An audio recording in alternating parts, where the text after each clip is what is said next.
Welcome to the Alex Salmond Show from Scotland, where we turn once again to the issue which has dominated the last year, the COVID pandemic. The United Kingdom is well ahead of the pack in the vaccination stakes, but now has the worst death toll per million of any major country in the world, worse even than the United States of America. Today we turn to vaccination. Has the cavalry finally arrived to cope with whatever the virus can throw at us? We speak to Professor Luke O'Neill of Trinity College, Dublin, to assess the battle between the vaccine and the virus. Then we interview Professor Sahari Burns, President of the BMA and former Chief Medical Officer for Scotland, to tell us why public health measures are still vital to control the pandemic. All that coming up later in the show. But first to your tweets, emails and messages. And a big reaction to our show on the life of Clydesider Jimmy Reid and the works of Scotland's national bard Robert Burns. Scotia says, excellent coverage of the new Jimmy Reid biography. Great from Billy Kay and the Burns interview, a marvellous watch.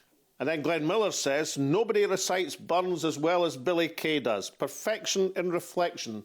Jimmy Reid's speeches were radical, delivered on velvet. And Alan Jones says, a bombshell riposte by Winnie Ewing. Watch the video of Jimmy Reid on Parkinson as mentioned on the show. Boy, do we need Jimmy today.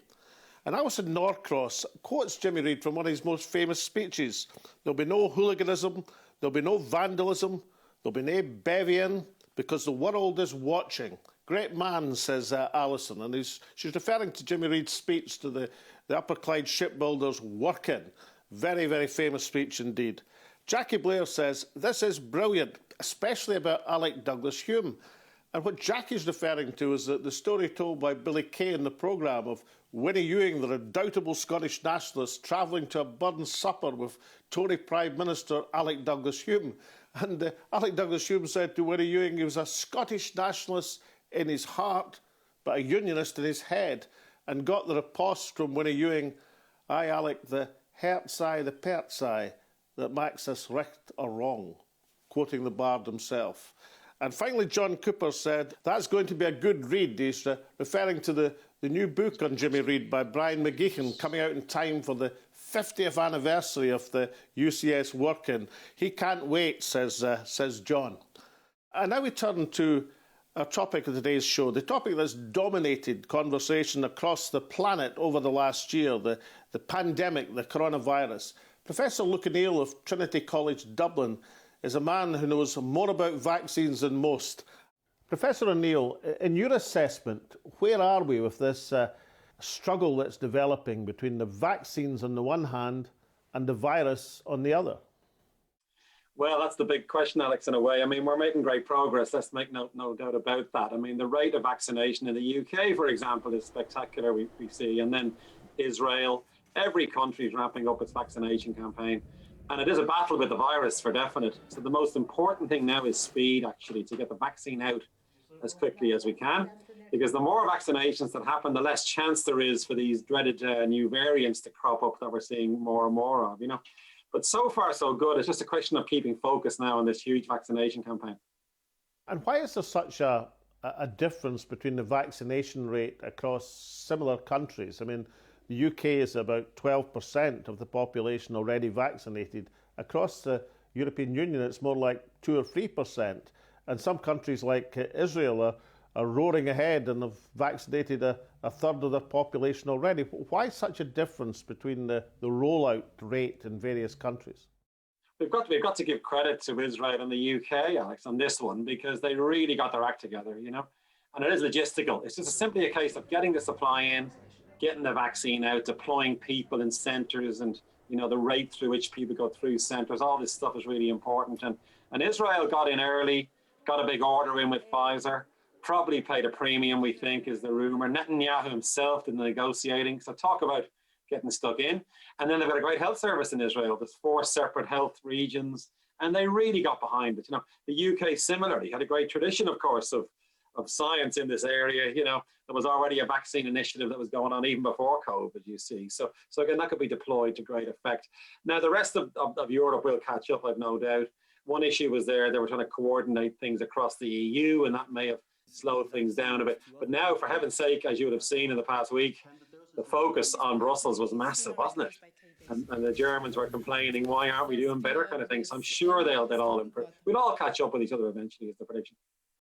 And do countries basically have the same order of priority in terms of vaccination, starting with the most vulnerable older people in the population and working their way through the various categories? I mean, for example, a number of our viewers, Tracy Ann, for example, wrote in to ask why, as an essential health worker, meeting people every day as part of her job, that she's not in a priority to list, not begrudging the National Health Service workers, but just asking a question. Do all countries have the same basic flow through in terms of who gets vaccinated first? They do broadly, yeah. I mean, you might see a few categories being one above the other in some countries, you see. So, but certainly if I could wave my magic wand and vaccinate everybody now, I would. Let's start with that. Now, that can't be done because of logistics. Every country would have the elderly, the vulnerable, the healthcare workers up front. Then it gets more complicated. Like, you might see teachers are above fire engine men or whatever it is. So in other words, you see slight differences in different countries in terms of that. But again, the goal is to get those groups vaccinated over the course of a few weeks. So even though you might be slightly down the list than someone else, you'll still be in a certain category that will get the vaccine into those people as quickly as possible. We're going to see a lot of bickering, I bet you, over this as this rolls out. Now, we've got 8 vaccines virtually in the field. I mean, obviously Pfizer, AstraZeneca, the Chinese vaccines, the Russian vaccine, Sputnik, the new vaccine being developed in Livingston and in Scotland.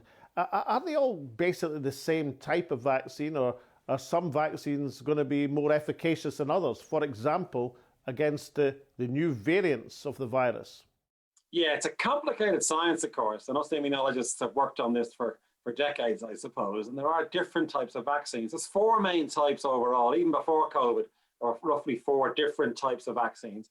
And depending on the bug you're vaccinating against, one might work better than the other, for instance. Now, the good news is all 4 types have been approved now. Like, for example, the most recent one is Novavax.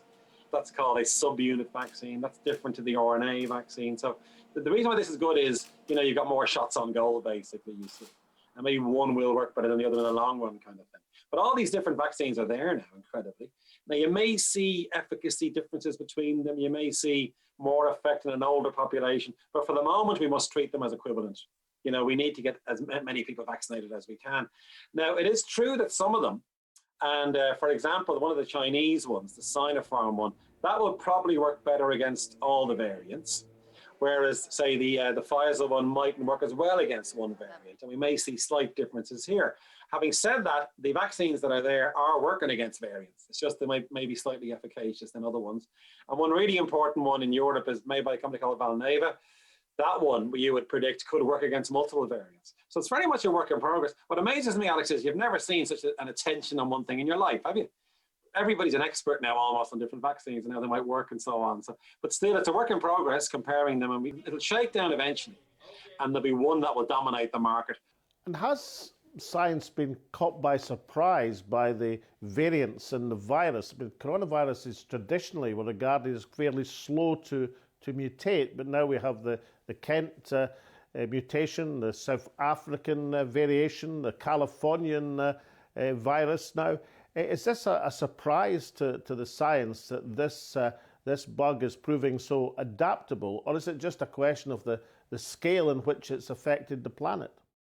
Yeah, we know a lot about that. So before, if you go back to when this began, I suppose a year ago, I suppose now, maybe in March, April time, this virus is called SARS-CoV-2. It's very like SARS.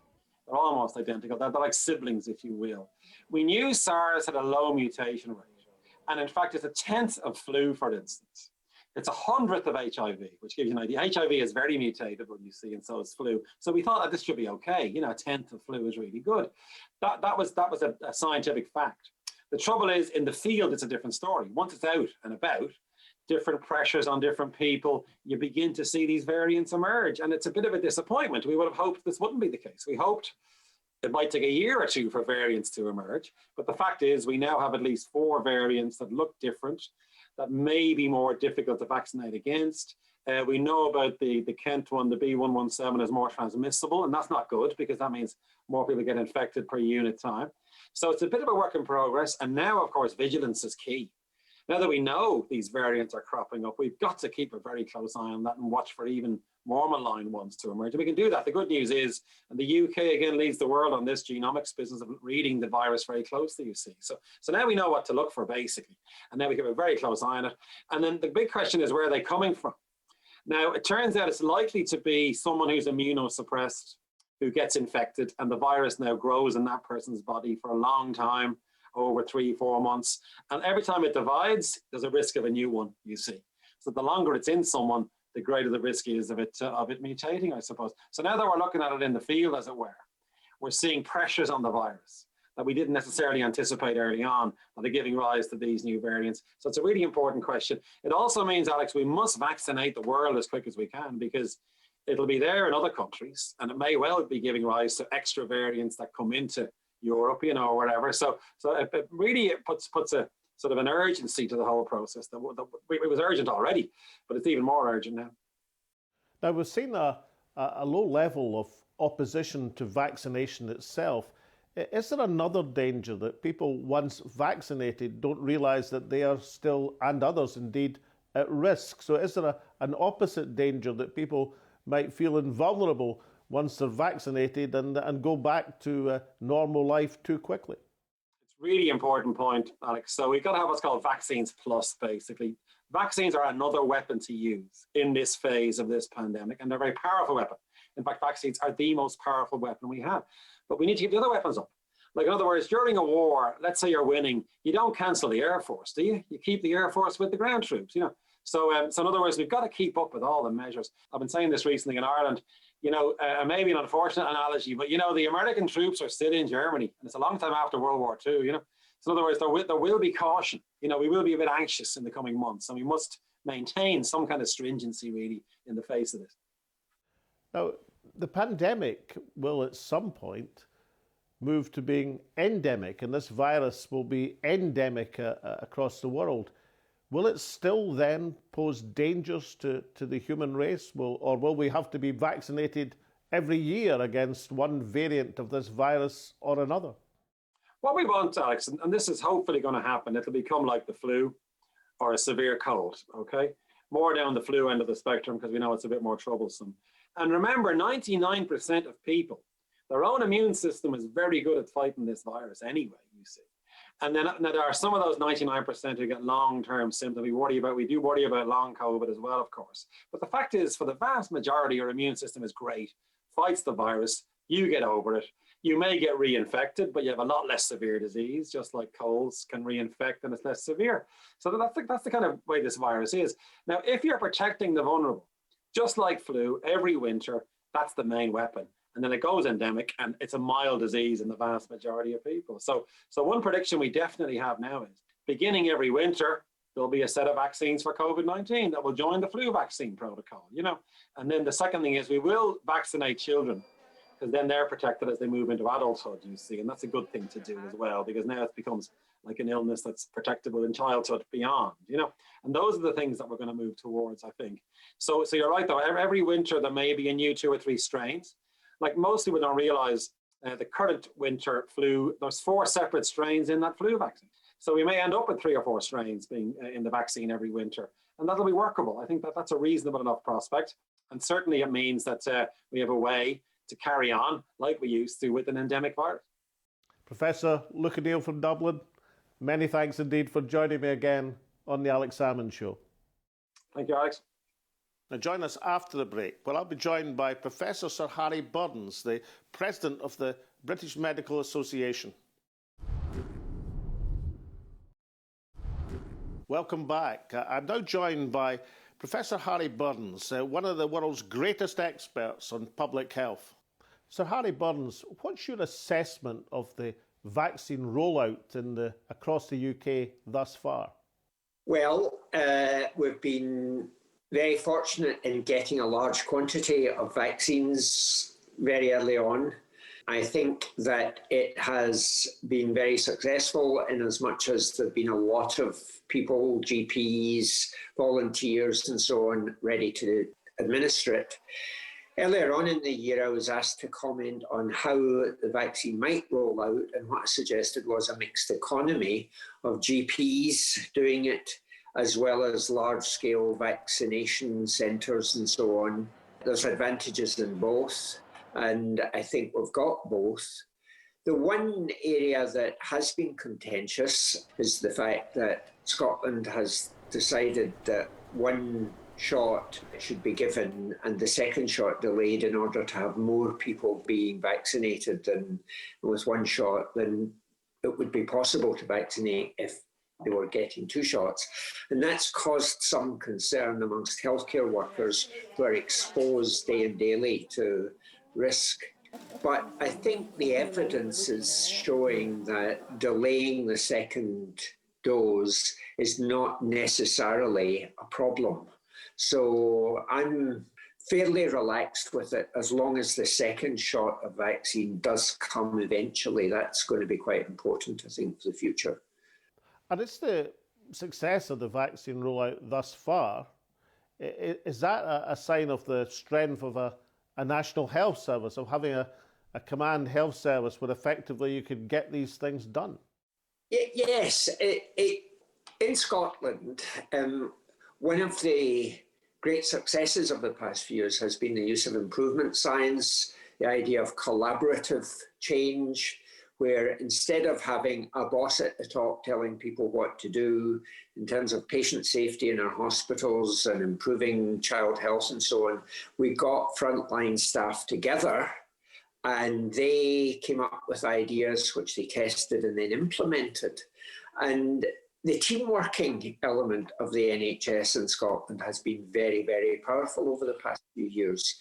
It's important that we continue that kind of approach as we roll out vaccination and allow, I'm hearing stories of people being told to throw away unused vaccine rather than find somebody to give it to. You're not allowed to give it to someone who's not in tier X or whatever. That's just nuts. We need to trust frontline staff to do the right thing with it. Now, there's been a low level of public opposition to vaccinations. Some people feared that there would be a strong anti-vax campaign. That doesn't seem to have happened. In fact, people seem incredibly enthusiastic about getting the vaccination. Are you satisfied with the way that the message is being put forward on a public health perspective? Well, I think the message, the control measures that have been put in place show just how serious this virus has to be taken. The lockdown, the closing of so many different aspects of our daily life, plus the fact that in the UK we've seen 100,000 deaths. People need to realise that this is a very, very serious outbreak. And therefore, I think that has gone a long way towards convincing them to get the vaccine. I still hear stories from GPs about patients refusing it because they think it's poisonous and all this kind of stuff, which is not, it's clearly not. But that's a very small number of people that have refused it, as far as I can tell. And how do you explain this apparent discrepancy? On the one hand, the United Kingdom death rate, the mortality rate, is among the highest, if not the highest, of any major country in the world, while on the other hand, the vaccination programme seems to be in advance of other countries. Why has the UK failed in one aspect, but seems, touch wood, to be succeeding on the vaccination? I think we did too little too late right at the beginning of the pandemic. I remember right at the start, you had Cheltenham races allowed with tens of thousands of people crowding into that area. You had Liverpool playing Atletico Madrid, and Spain was one of the biggest outbreaks at the time. So you had these Spanish folk coming over and mixing with English footballers. And I remember being quite surprised when the chief scientist down in England was asked about the dangers of a football match going ahead. What he said was, there is no evidence that football matches can spread the virus. Well, excuse me, you put 10,000 people from a country with the virus and with 40,000 susceptible people. Actually, what I detected there was a bit of political interference.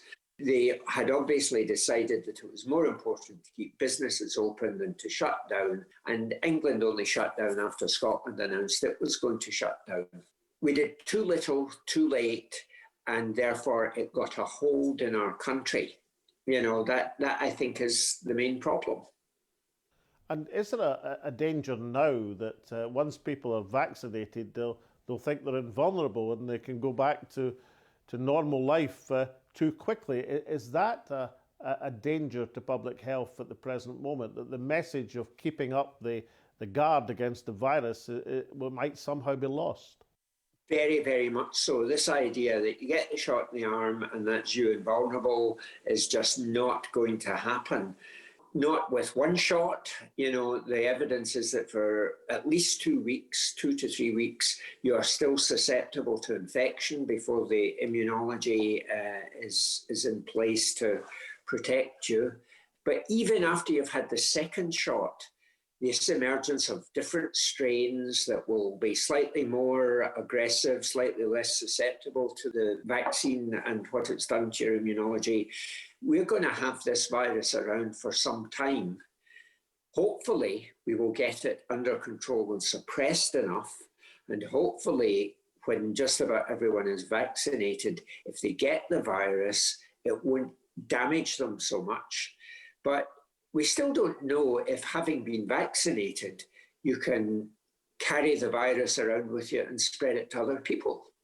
Why is it the authorities have been slow to move on what would seemingly be fairly obvious measures to take? I mean, for months ago in this show, for example, you suggested the testing of effluent, of wastewater, would be a good early warning signs of a viral outbreak.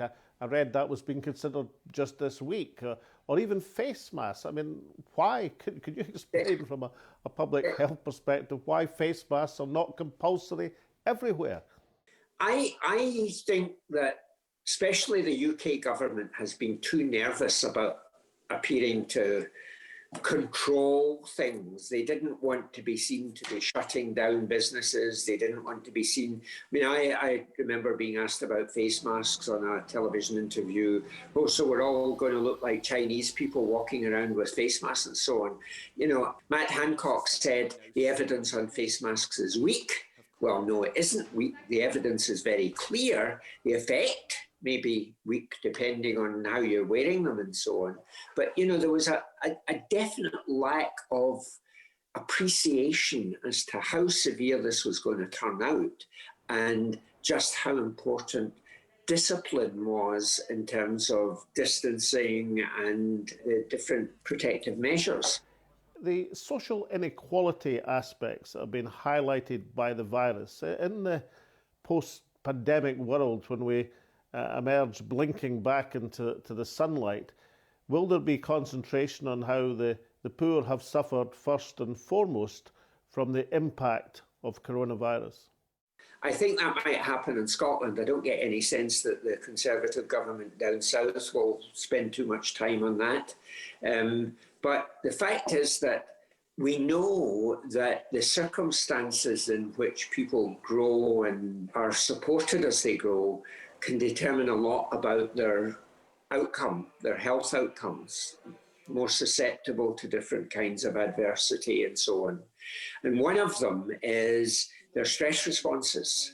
And we know that if you get coronavirus, the more vigorous your stress responses are, the more likely you are to damage your lungs and end up in intensive care and so on.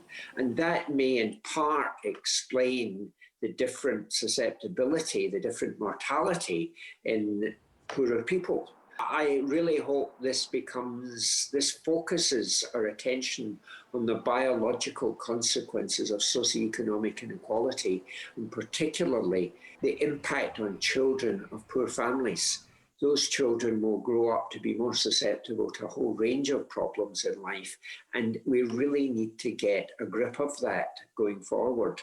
It will allow more children to grow up and be successful in life and contribute positively to society. And will one of the other lessons be the great virtue of having a public national health service? Oh, absolutely. The experience of people in the States who are reliant on insurance and so on, some of the costs associated with things that here would be taken for granted and just simply dealt with. The American system over-investigates because they make money by over-investigating and over-treating conditions. It's a profit-making industry, whereas the health services we have seen here is an industry that supports the community, supports society. And I'd far rather have our model than any conceivable model from America. Professor Sir Harry Burns, thank you once again for joining me on the Alex Salmond Show. Thank you. It's a pleasure. 1 year into the pandemic, and people are understandably weary of the battle. The salvation of the vaccine is tantalisingly within reach, but it's often darkest before the dawn, and right now, the virus and its variants are ripping through society. When we discussed this issue just before Christmas, the death toll in the UK was 60,000. 3 weeks ago, it was over 80,000. Now it's over 110,000 and rising fast. The United Kingdom now has the highest death toll per million of population of any major country in the world. Across all 4 administrations of the UK, the vaccination programme is proceeding well, and new vaccines are arriving to cope and to offer insurance against mutations of this virus. In the last week, the Valvina vaccine started commercial production in Livingston, Scotland, while a Lancet peer review has confirmed the Sputnik V vaccine at 92% efficacy. But such is the carnage right now, the strain must be taken by a renewed emphasis on public health measures. There has been as yet no satisfactory explanation why the countries which pioneered public health in the Victorian period have been so incapable of coping with a 21st century pandemic.